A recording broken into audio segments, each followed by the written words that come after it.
Assalamualaikum warahmatullahi wabarakatuh. Hai, perkenalkan nama saya Nanda Riza Aulia. IT registrasi MPA 018608. Saya dari unit Bimba 0982 Bantul.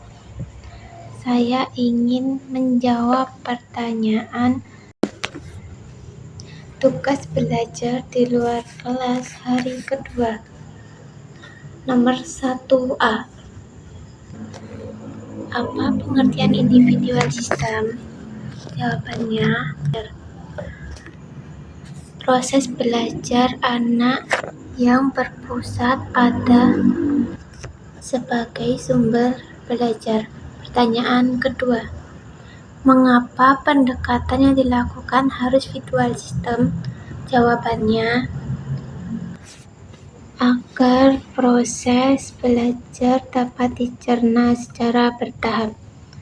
Pertanyaan ketiga, apa tujuan yang ingin dicapai dengan melakukan pendekatan secara individu sistem? Jawabannya, agar proses belajar dapat dilakukan secara bertahap. Small step system. Pertanyaan keempat, di Bimba, murid dan guru memiliki peran masing-masing. Sebutkan apa peran guru dan murid. Jawabannya, peran guru harus terus belajar membuat siswa tertarik dan senang dengan materi pembelajaran dan melakukan pendekatan kepada siswa. Peran murid harus menyenangkan di saat pembelajaran dimulai hingga pembelajaran berakhir. Pertanyaan kelima, apa perbedaan antara metode individual system dengan classical system? Individual system yaitu perbandingan sedikit, materi berbeda, kurikulum menyesuaikan anak sebagai subjek. Sedangkan kalau classical system yaitu perbandingan banyak, materi tidak seragam dan kurikulum sudah ditentukan, guru sebagai sumber belajar. Pertanyaan keenam, bagaimana cara yang dilakukan motivator agar dapat melakukan pendekatan cara individual system?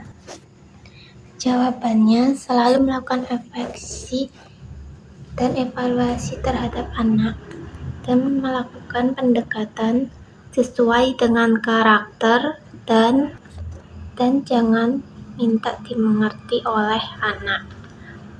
7. Apa dampak yang terjadi bila pendekatan dilakukan secara individual system? Jawabannya, anak-anak akan mudah paham materi yang dijelaskan motivator.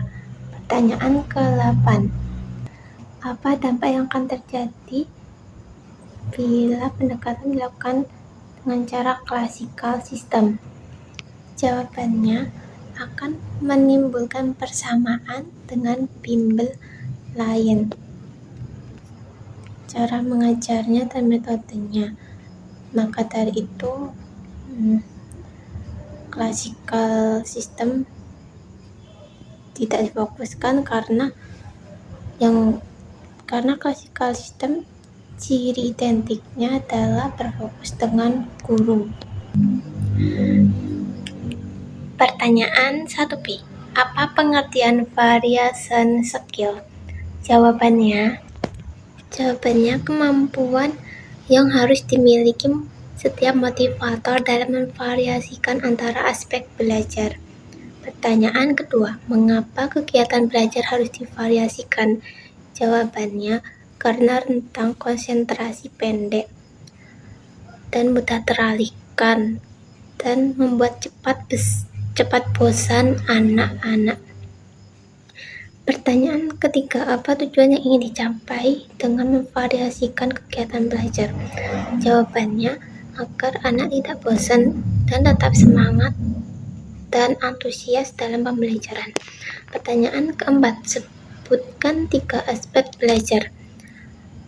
Jawabannya, 1 aspek afektif, 2 aspek kognitif, 3 aspek psikomotorik.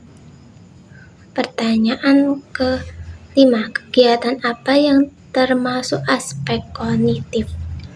Aspek kognitif adalah kegiatan yang berkaitan dengan kerja otak atau kecerdasan. Pertanyaan ke-6, kegiatan apa yang termasuk aspek afektif? Sama dengan kegiatan yang bernyanyi, berdialog, berdongeng, dan bercerita. Pertanyaan ke-7, kegiatan apa yang termasuk aspek psikomotorik? Jawabannya, kegiatan fisik yang berkaitan dengan penggunaan anggota tubuh, yaitu motorik kasar dan motorik halus. Pertanyaan ke-8, bagaimana cara motivator memvariasikan kegiatan belajar dengan aspek belajar? Jawabannya, dengan memvariasikan aspek afektif, kognitif, dan psikomotorik. Pertanyaan 1C, apa yang dimaksud dengan the law of effects, hukum akibat? Jawabannya, kejadian yang menyenangkan menyebabkan memori terulang, begitu pun sebaliknya, kejadian yang tidak menyenangkan tidak akan diulang. Pertanyaan kedua, apa yang dimaksud dengan the law of exercise, hukum latihan? Jawabannya, kegiatan yang berdampak semakin dilatih mengulang-ulang, maka dampaknya semakin mampu. Pertanyaan ketiga, apa yang dimaksud dengan the law of readiness, hukum kesiapan? Jawabannya, kesiapan individu akan menghasilkan minat yang tumbuh menguatkan pada diri seseorang. Sekian dan terima kasih. Wassalamualaikum warahmatullahi wabarakatuh. Thanks for watching.